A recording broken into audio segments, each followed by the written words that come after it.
Le but, c'est vraiment de l'information, de vous fournir, vous, collectivités publiques, des informations sur les enjeux, les droits, les devoirs, mais aussi les opportunités en termes de gestion de votre éclairage public, sur tout ce qui peut être fait et tout ce que vous avez le droit de faire et tout ce qui vous est demandé de faire. Actuellement, donc on a pour beaucoup cette ambition de vouloir sécuriser. On se repose sur l'éclairage public en se disant, ben voilà, quand je rentre le soir, je vois où je vais, c'est plus sûr et autres. L'éclairage public prend d'autres formes aussi, de décoration de monuments, d'animation, de fêtes, de pouvoir aussi créer des ambiances dans certains quartiers et autres. Et puis, de plus en plus, on se pose la question de savoir, est-ce qu'on n'éclaire pas trop et est-ce que cet éclairage n'a pas des répercussions qui sont peut-être négatives sur la biodiversité, sur le sommeil, sur d'autres éléments? L'ensemble de ces discussions, l'ensemble de ces interrogations, la commission Maille Énergie les a entendues et a intégré cette thématique dans le cadre de la commission. Et c'est ce qui véritablement a permis de pouvoir mettre sur pied cette discussion de ce soir. Merci à tous d'être présents pour répondre à ça. L'éclairage public, à quoi ça sert vraiment et quels sont les objectifs de l'éclairage public? Maître Darbelet. Comme vous l'avez dit, il y a évidemment une question de sécurité là-dedans, hein, c'est ce à quoi on pense tous en premier.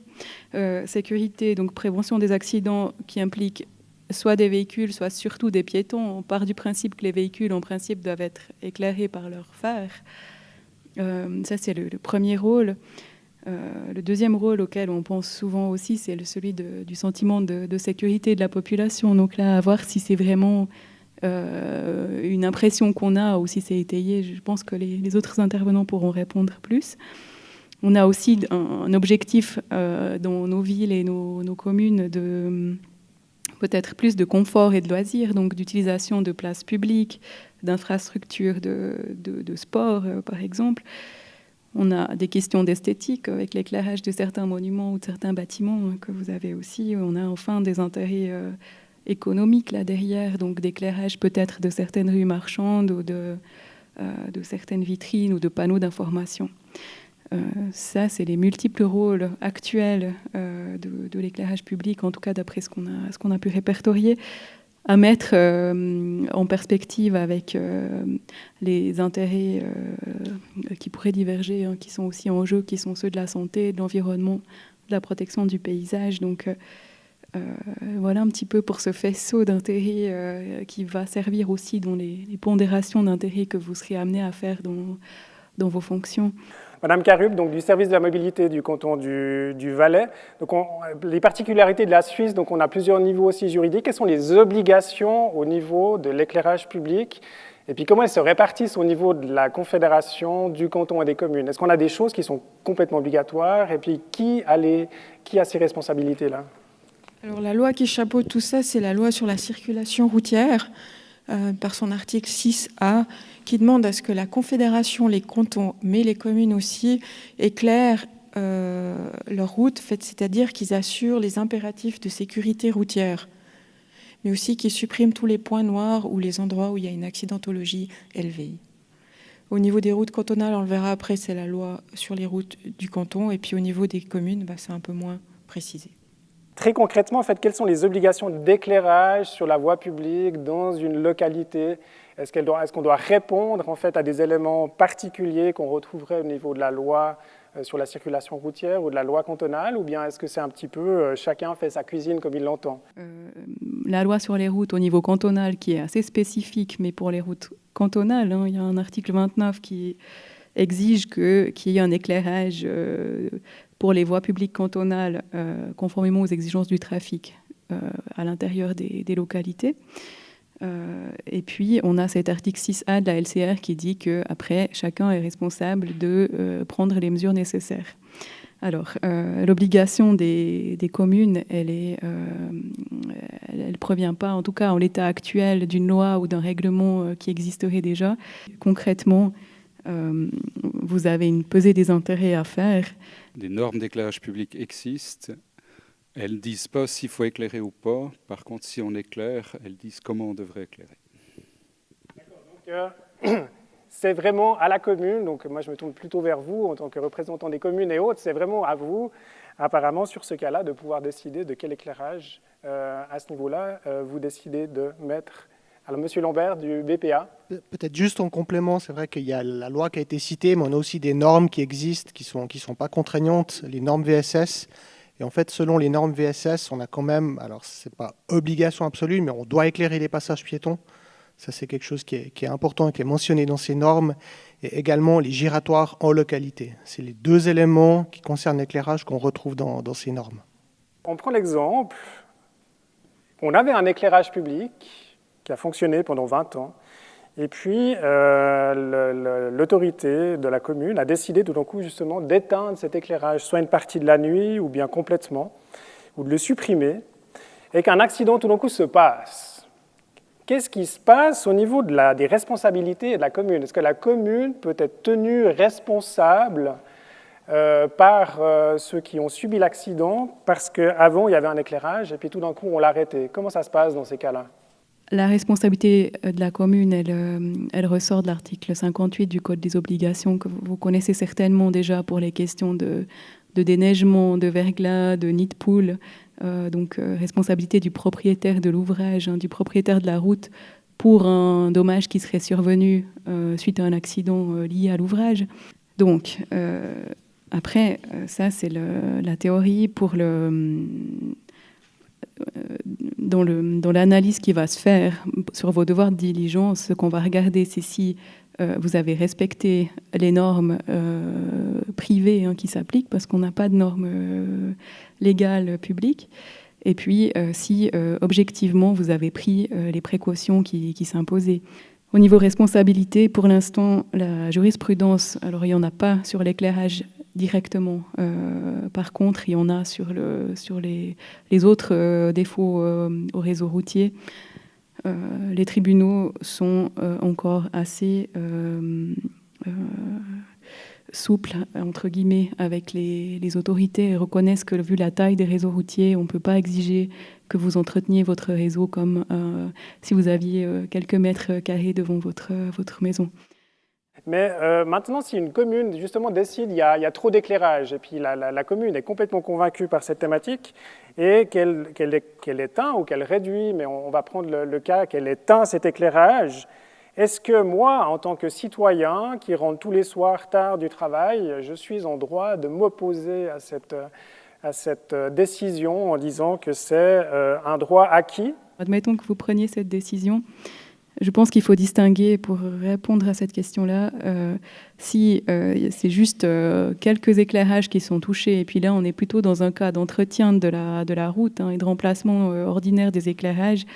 C'est clair que là il n'y a pas de droit de recours, vous êtes dans l'activité ordinaire de la commune.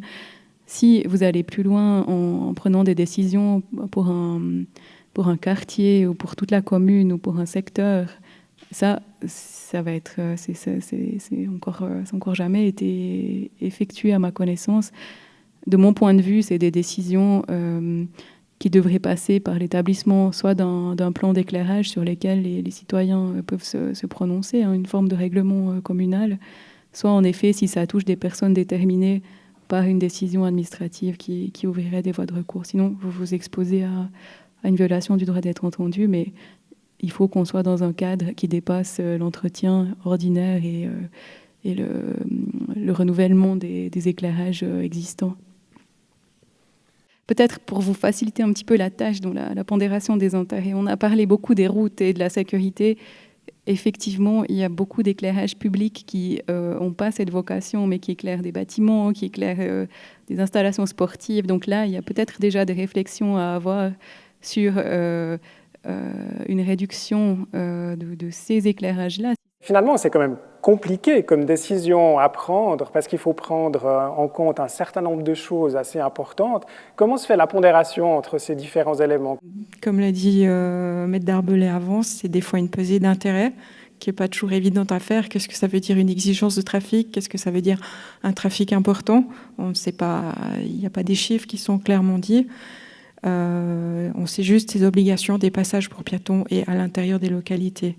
Mais on est en train d'essayer de déterminer si oui ou non vraiment tout doit être éclairé dans ces carrefours en fonction de la visibilité des îlots et de ce qu'il y a autour. Donc tant mieux. mais c'est clair que c'est chaque fois des critères à évaluer et des pesées d'intérêt à faire. Par contre, c'est vrai qu'on peut plutôt porter ses choix sur des éclairages adaptés, que ce soit au niveau de l'emplacement, de l'intensité, enfin différents paramètres d'éclairage qui rentrent en ligne de compte. Antoine Thierrot, qui est biologiste indépendant, hein, qui travaille beaucoup justement sur les thématiques justement des papillons, des oiseaux et autres. Comment vous entendez cette pondération? Comment elle est prise? Est-ce que pour vous, elle est suffisante pour garantir en fait une conservation de la biodiversité? Alors, si on veut se lancer dans des projets de protection des espèces, on ne travaille pas à l'échelon d'une localité ou d'une commune. Hein. On travaille à un échelon régional, une vallée, pour que ça ait un sens. Les espèces doivent échanger leur matériel génétique pour survivre. Et je ne pense pas, ou même je suis sûr que ce n'est pas 1 ou 2 candélabres qui vont vraiment changer la situation. Bon, on sait déjà que les candélabres qui émettent des couleurs dans le domaine du orange n'attirent pas les insectes, quasiment pas. Hein. 95% des insectes ne sont pas attirés par les lumières oranges. Et puis après, il suffirait de mettre des candélabres qui soient plus bas, donc en 3 et 4 mètres de haut, d'après mes observations, et non pas des candélabres à 6, 8, 10 mètres de haut qui éclairent une immense région, un immense secteur. Et puis surtout, il faudrait combiner avec des goudrons absorbants. On voit ça de nos jours, mais ça coûte, hein, je veux bien. Et là, on arrive vraiment à juguler les effets de la pollution lumineuse qui se reflète au sol et qui part dans l'atmosphère. J'ai juste une intervention liée à l'éclairage dont on a parlé avant sur les routes et tout. Quelque chose qui n'a pas été mentionné, c'est l'hyper-éclairage. Comme citoyen, quand je vais dans une ville valaisanne, j'en ai plusieurs où je suis ébloui tellement il y a de lumière. Donc si on fait déjà un effort dans ce sens, on peut aussi réduire la consommation d'énergie et puis protéger les citoyens. Quel est véritablement l'impact de l'éclairage public sur la biodiversité, puis quel est l'état de la biodiversité dans notre pays? Les effets de l'éclairage sur la biodiversité sont connus, ils sont très dommageables. Le principal problème, c'est les lumières de couleur blanche et bleue qui perturbent les insectes. C'est-à-dire que les insectes, ils se retrouvent dans la nuit en émettant des odeurs. Donc les femelles, souvent, par exemple, chez les papillons, émettent des odeurs qu'on appelle des phéromones pour attirer les mâles. Mais dès qu'il y a de la lumière, souvent, les mâles n'arrivent pas à retrouver les femelles. Et donc, il n'y a pas d'accouplement. Et puis les insectes, ils meurent quelque temps après, et puis il n'y a pas de descendance. Et par exemple, les papillons de nuit, on ne se rend pas compte, mais quand ils ne sont pas papillons, ils sont chenilles. Et les chenilles, ça nourrit les oiseaux, les carabes, les musaraignes, plein d'autres bestioles. Donc c'est vraiment un maillon de la chaîne alimentaire qui est perturbé. Mais je suis un petit peu surpris qu'en Suisse, on n'ait pas pris plus de mesures, qu'on n'ait pas nourri plus de recherches sur cette problématique. Moi, j'ai observé les papillons de nuit pendant 20 ans, et puis j'ai utilisé toujours les mêmes méthodes. Et j'ai pu montrer que sur 20 ans, plus en ajoutant les paramètres, les observations d'un collègue, que les papillons de nuit, ils ne diminuaient pas. Mais j'allais chasser les papillons de nuit là où il n'y a pas de pollution lumineuse. Dès que je vais sur le coteau au-dessus d'Ardon, je vais au-dessus de Gampel, je mets mon piège, donc on les attire avec des lumières, mais j'ai rien qui vient. Parce que c'est complètement illuminé, je peux lire le journal, là il y a des dérapages. Moi je trouve que ce n'est pas si dramatique que ça, on connaît comment faire. On éteint, on allume, on décide où ou pas. C'est clair qu'au centre-ville, il y a des éclairages qui sont là, ce n'est pas la priorité. Il faut travailler avec des priorités. La priorité pour les communes, c'est vraiment la zone de contact entre la zone à bâtir, la zone artisanale qui touche la nature, la forêt, les prairies. C'est ça les priorités pour conserver la biodiversité. On voit aussi que la technique, elle s'est évoluée sur cette thématique. Et puis, comme l'a dit M. Thierot, certains LED, certaines lumières, certaines ampoules peuvent être mieux, meilleures. Quels sont l'état au niveau de la technique actuellement à ce niveau-là? Déjà, le premier élément de la LED, comparé aux autres sources qu'on a utilisées avant, surtout dans l'éclairage public, c'est que la LED, elle est réglable. Donc la LED, on peut ajuster l'intensité de 0 à 100% sur toute la plage, ce qui n'était pas le cas avant. Et puis après, il y a aujourd'hui, typiquement dans l'éclairage public, tous les électroniques de luminaires d'éclairage public incluent quasi automatiquement la possibilité de programmer des abaissements qui se font au niveau de l'horaire. Et au niveau de l'IVO, on peut souvent, on a 5 plages d'abaissement qu'on peut définir. Donc on peut typiquement abaisser à partir de 22 heures, par exemple, déjà de, je sais pas, 20, 30, 40%. Et puis une deuxième plage à partir de minuit ou 1h, en fonction de la localité des activités nocturnes dans les zones, jusqu'à 5 ou 6 heures le matin. Et très important, à partir de 7 heures le matin, ce serait bien d'avoir l'éclairage nouveau à 100%, parce que c'est là où on a les écoliers qui vont être sur la route, nos enfants qui vont à l'école.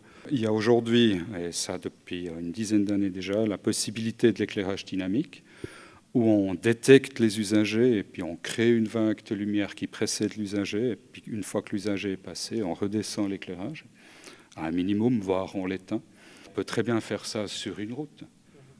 On n'a pas besoin de faire un quartier ou une ville ou une commune entière. Donc on peut très bien faire ça au niveau renouvellement du parc sur un certain nombre d'années. Et il y a aussi la dernière possibilité, c'est ce qu'on appelle la télégestion, qui peut aussi faire l'éclairage dynamique, mais en plus, on a un accès à distance à l'éclairage, on a un pilotage qui est connecté à un serveur. Ça a le grand avantage qu'on est connecté à un calendrier, à une horloge qui est en permanence à l'heure, et puis qu'on peut travailler avec ce calendrier, qu'on peut typiquement les plages d'abaissement, les traiter différemment les jours de semaine ou les jours de week-end. Donc typiquement, si vous avez beaucoup d'activités le vendredi, samedi soir dans une certaine zone de votre ville ou de votre village, bah, vous réduisez l'éclairage plus tard, le vendredi et le samedi soir, que les autres soirs. Alors, effectivement, on a les solutions, il faut les mettre en œuvre. Pour la biodiversité, ce qui est important, j'essaie de me répéter peut-être, c'est d'avoir des éclairages doux, couleur orange. Ils sont aussi perçus comme doux par les humains. Les LED, c'est un éclairage froid, qui est un petit peu agressif. Certes, ça permet d'économiser jusqu'à 90% de l'énergie, mais ça émet une quantité de lumière bleue et blanche qui sont néfastes pour la biodiversité. La LED, elle permet tout à fait d'éclairer juste. Et si on le fait juste, très souvent, on éclaire moins qu'avant. Parce qu'avant, on avait des plages entre les différentes puissances des ampoules qui étaient relativement grandes. Donc on avait 70, 100 ou 150 watts. S'il fallait 110 watts, on mettait du 150. Aujourd'hui, avec la LED, on peut adapter et puis on peut éclairer juste. Et l'autre chose, au niveau de la composante bleue dans la lumière, effectivement, c'est un problème qui est très connu dans l'industrie et on a déjà basculé, ou on est en train de basculer sur des couleurs plus chaudes. Donc il y a 5 ans en arrière, on éclairait avec 4000 Kelvin, avec un blanc neutre, voire même pire, du blanc froid. Aujourd'hui, on n'éclaire plus qu'avec du blanc chaud à 3000 ou 2700 Kelvin. Très bien. Pour la biodiversité, il faudrait aller à 2400 Kelvin, voire 2000, à certains endroits où c'est possible, hein, en marge des zones à bâtir, en marge des zones industrielles. Cette thématique qui revient, donc on commence à s'apercevoir que finalement, l'éclairage public a un impact sur le sommeil, et cet impact sur le sommeil a aussi un impact plus loin sur la santé humaine. Qu'est-ce que vous pouvez dire à ce sujet-là ? Alors en effet, l'éclairage à la lumière artificielle la nuit a un impact négatif sur la santé, pas uniquement sur le sommeil d'ailleurs, et que la plupart des hormones de l'organisme ont une sécrétion cyclique calée sur 24 heures. Et si on va encore plus dans le détail, eh bien, il y a une horloge biologique périphérique en réalité dans chaque cellule qui va réguler de façon directe la prolifération cellulaire. Donc la question qu'on se pose, c'est est-ce que la lumière artificielle la nuit va perturber ce fonctionnement biologique ? La réponse est très clairement oui. L'éclairage public a un effet, vous me corrigez, directement sur les mécanismes de division cellulaire. Qu'est-ce que ça veut dire ? Ça veut dire quoi après pour moi ? J'ai mal à la tête, j'ai mal... Alors non, c'est bien plus grave que ça. En fait, il y a déjà des modèles animaux qui permettent d'affirmer qu'il y a clairement un processus de cancérogénèse qui peut être déclenché par l'exposition à la lumière artificielle la nuit. Et uniquement ce facteur-là peut être à la fois nécessaire et suffisant pour créer un cancer chez le rat. Donc maintenant, est-ce que ça se vérifie chez l'homme ? Eh bien, j'ai une mauvaise nouvelle, malheureusement, très probablement oui. Et il y a pareil, ces grandes études qui ont permis de mettre en évidence un surrisque de cancer du sein et probablement de la prostate chez les personnes qui sont exposées à une luminosité plus intense la nuit. Au niveau de la sécurité et des risques, M. Lambert du BPA, est-ce qu'on arrive à avoir une corrélation j'éteins, on a plus de risques d'accident? Est-ce qu'il y a une cause à effet qui est évidente ou bien c'est un petit peu plus nuancé par rapport à ça?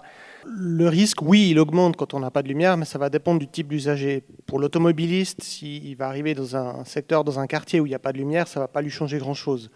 Il a ses phares de voiture qui sont suffisamment puissants et lui, il va à peine s'apercevoir qu'il n'y a pas d'éclairage. Par contre, si vous prenez le cas d'un cycliste ou d'un piéton, la situation sera vraiment différente. Déjà, il sera moins bien perçu et puis ensuite, il verra moins bien où il met les pieds, où est-ce qu'il circule. Si sur un trottoir, vous avez des racines d'arbres, vous avez des obstacles, les bordures de trottoir, il y a plus de risques qu'un piéton vienne à chuter en lien avec ces obstacles. Donc oui, on augmente les risques. Maintenant, il y a aussi des façons de les réduire, ces risques, de manière personnelle. Si les piétons ont tous une lampe de poche, il y a des façons de contrer ces éléments, si on veut. Mais intrinsèquement, s'il n'y a pas de lumière, oui, on augmente les risques. Et ça va dépendre aussi du contexte. C'est clair que si vous êtes dans une commune où vous avez une discothèque, un bar qui est ouvert jusqu'à 3-4 heures du matin et vous avez beaucoup de piétons qui cheminent à proximité, il y a peut-être un intérêt à laisser de l'éclairage public. Par contre, si c'est un petit village où il n'y a pas d'activité nocturne et rien qui se passe, la question est différente. Concrètement, qu'est-ce qu'on peut apporter aux communes à ce niveau-là? Moi, je pense que la première chose qu'une commune devrait avoir, et certains d'entre vous l'avez déjà, c'est d'avoir un concept d'éclairage public ou un plan directeur d'éclairage public. Dans un concept d'éclairage public, on définit déjà en premier les classifications des routes, donc les niveaux d'éclairage qu'on a besoin. Donc on va en principe corriger ces problèmes que vous avez mentionnés avant, où on est ébloui dans certaines routes, où il y a beaucoup trop de lumière. Donc en classifiant les routes, on va définir combien de lumière on a vraiment besoin dans cette route. Et puis après, on va travailler en identifiant les zones de la commune ou du village ou de la ville. Et typiquement, le coin de la discothèque, ça ne sera pas la même zone que le quartier résidentiel qui est au bord de la forêt. Et on va proposer dans un plan directeur de mettre en place des régimes de pilotage complètement différents pour ces différentes zones. Et après vient la deuxième phase, qui est des fois un peu plus difficile, c'est d'établir un plan d'investissement pour y arriver à faire ça.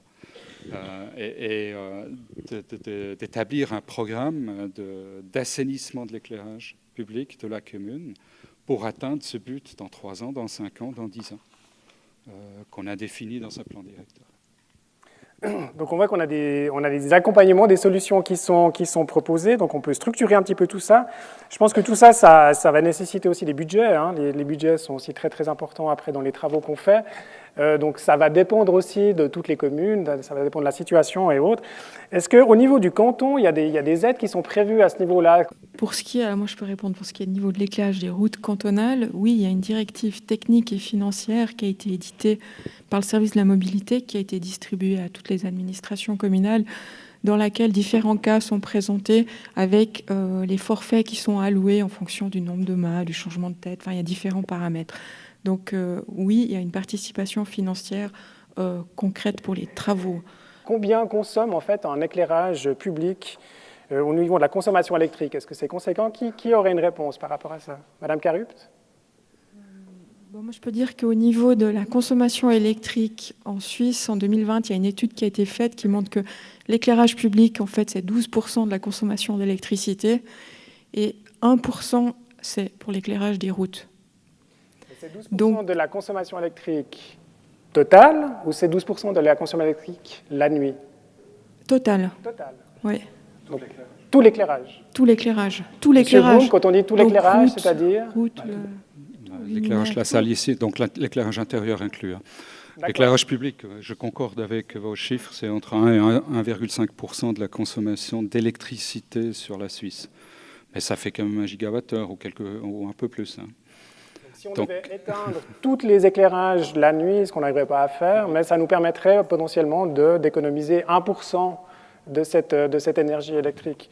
Je ne sais pas si c'est une information, en tout cas moi c'est une information aussi qui m'intéressait à avoir par rapport à ça et ces questions qui se posent. Oui, je dirais, il y a une différence aussi, Donc, au niveau sécuritaire, c'est qu'il y a une différence si on coupe l'électricité, c'est-à-dire que si on n'allume pas ou on coupe l'électricité, ou s'il y a une coupure d'électricité.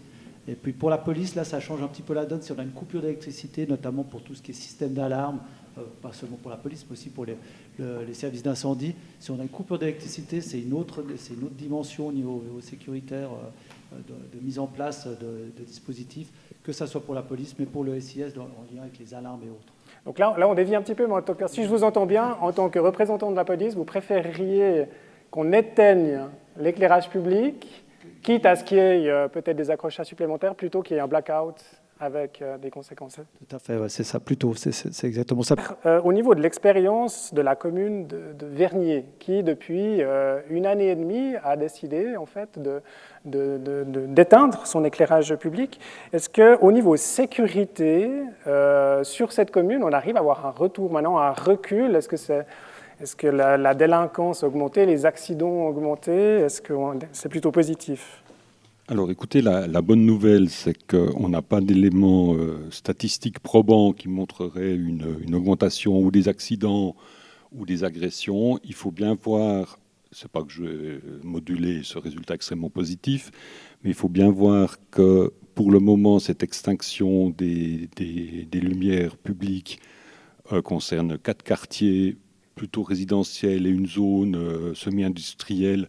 Ça n'a pas encore été étendu à l'ensemble de la commune.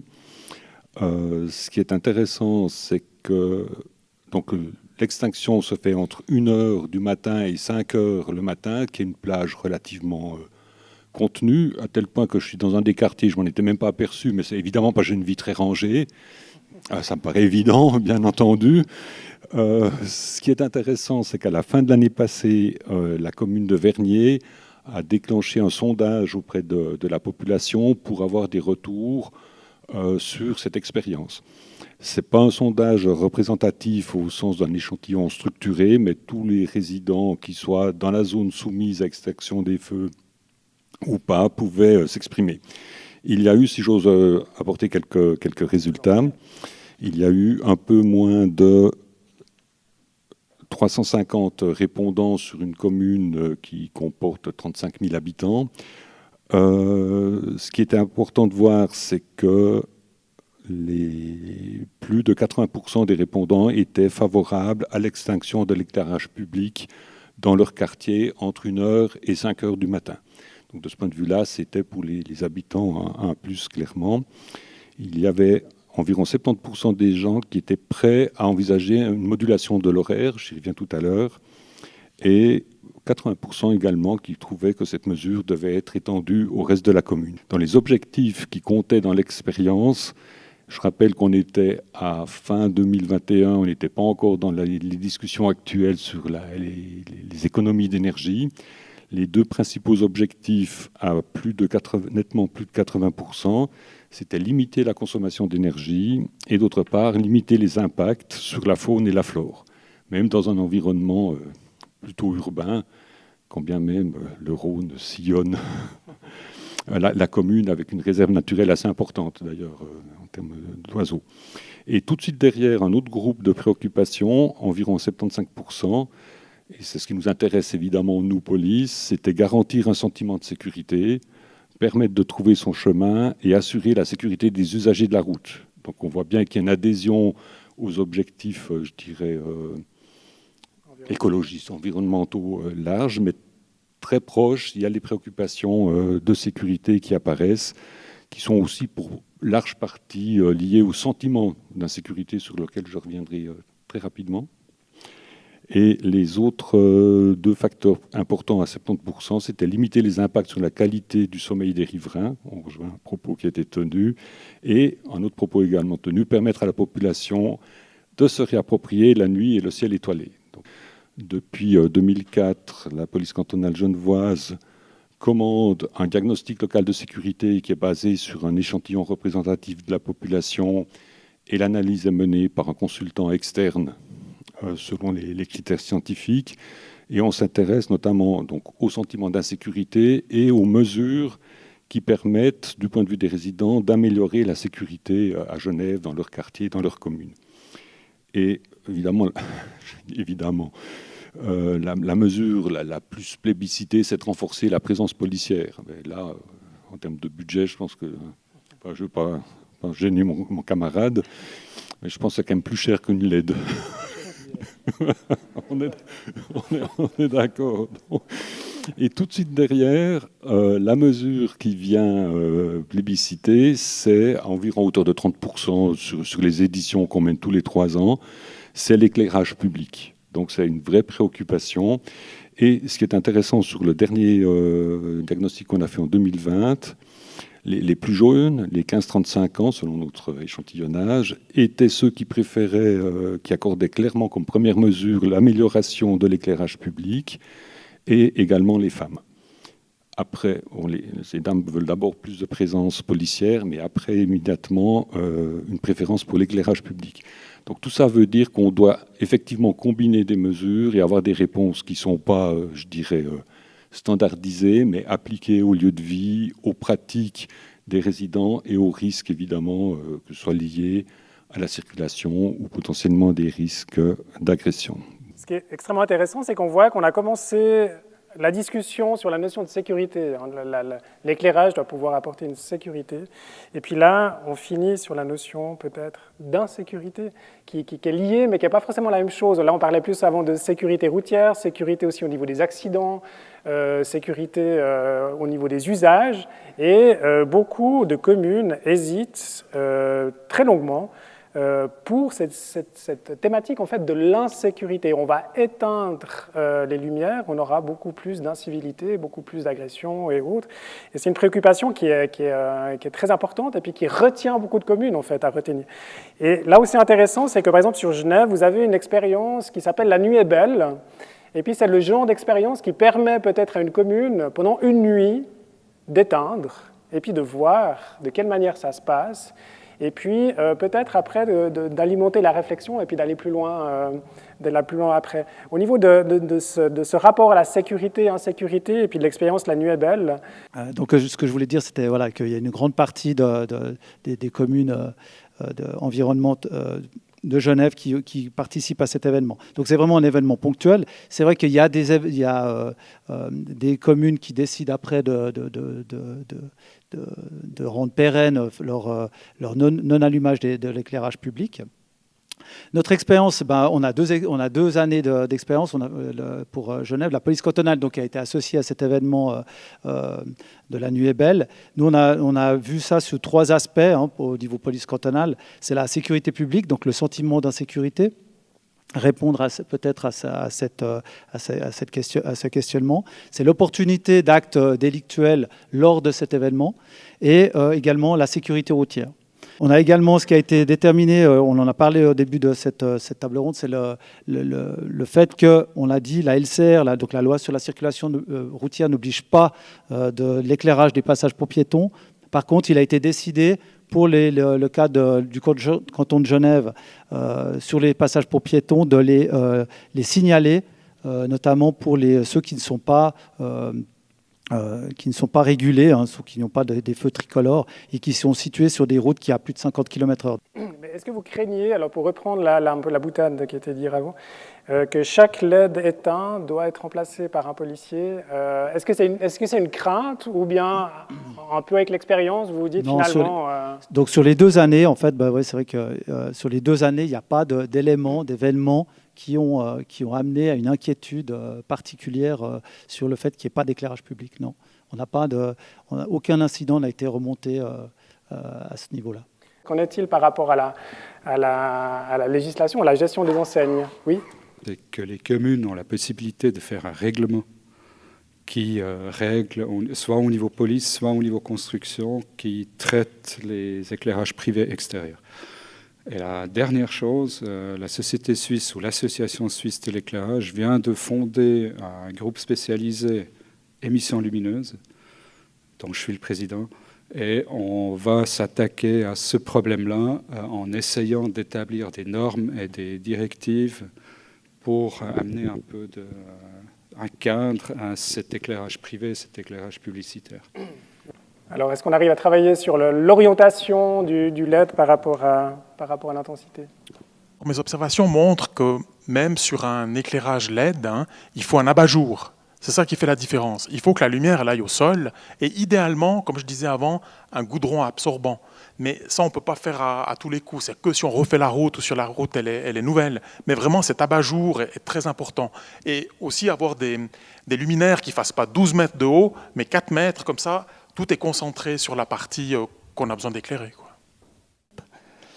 J'aimerais juste quand même rappeler un petit peu les enjeux de ce débat, que la Commission a souhaité, c'était de répondre à différentes interrogations quant à l'éclairage public.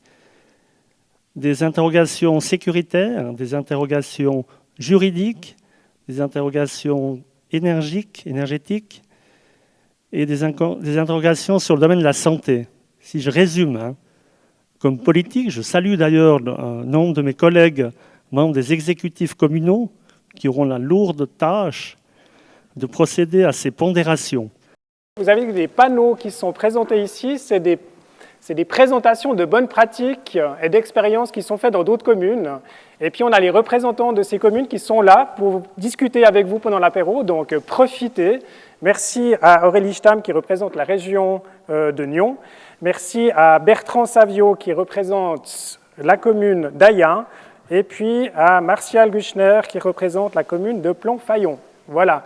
Un tout grand merci encore à la commune de Saxon, à son président, à son accueil magnifique. Tout l'après-midi, on a été accueillis comme des chefs. Merci énormément pour cette préparation. Un énorme merci à nos intervenants pour la qualité de leurs interventions, leurs investissements. Je pense qu'on peut les applaudir et les remercier.